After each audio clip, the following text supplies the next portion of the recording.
What's up, guys? Jake SLEASMAN, Blue Collar Outdoors. You can see right here, we got the tactacam X Pro. Everyone is very excited. We had 7 brands of cameras. This bad boy right here, this is the one you guys were the most excited to see. So how'd it do?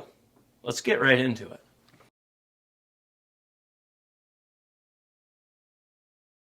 Alright guys, there ain't no joke.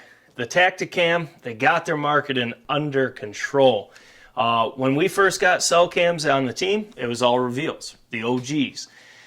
Then they just started breaking down and just dropping model after model after model. We've tried the SK, it was awful, absolutely awful. Great pictures, great videos.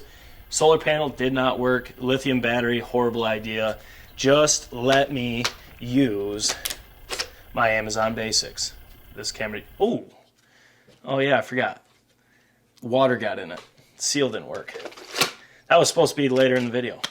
But this camera, I set this afield. I had this on my food plot. As you can see, the photos and videos streaming over.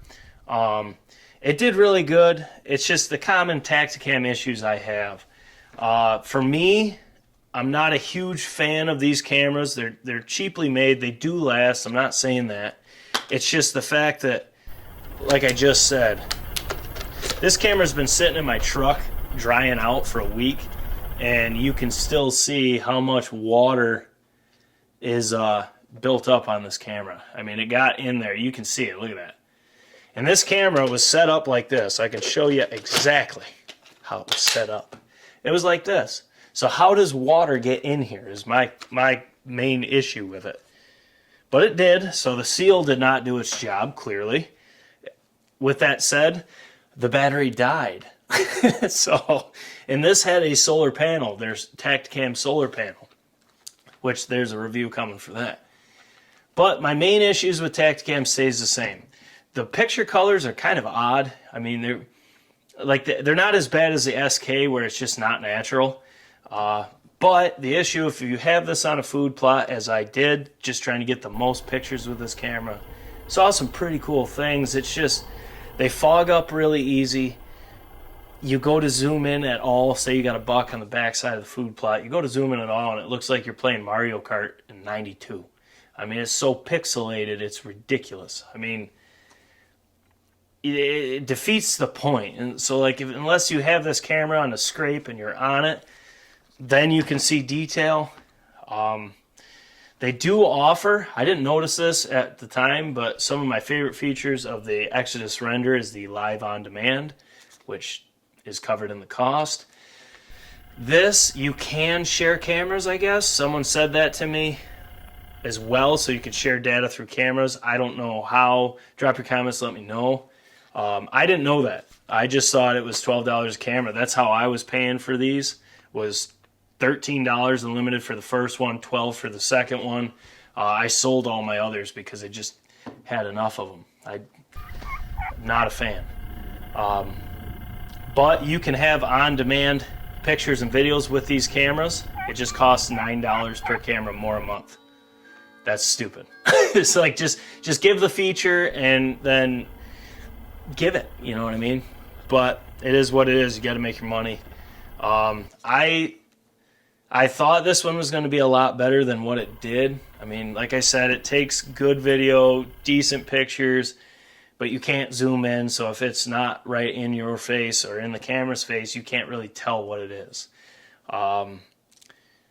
Plus, even with the solar panel, it died 3 times throughout the winter.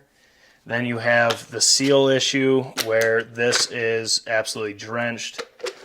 All these things add up, and it's just, I've had one camera that was with the solar panel that was the OG reveal. It just died and it never came back. So I got to go and get that, check the batteries, which are, I know they're dead, but you would think the solar panel would be catching sun and charging it, but it's just not. So just not a huge fan of these. Do I think they're a good camera? Yes, they are a good camera. I'm not, guys, I'm not bashing them saying they're awful. It's just for my purpose, how I use a cell cam, what I trust in a cell cam. They don't fit the bill. I got better options. The Exodus render, the Black 8 R4G, hell of a lot better camera. you save more money on the data plans, and you can do a lot more, and you can trust them. Bad experiences with tactacam.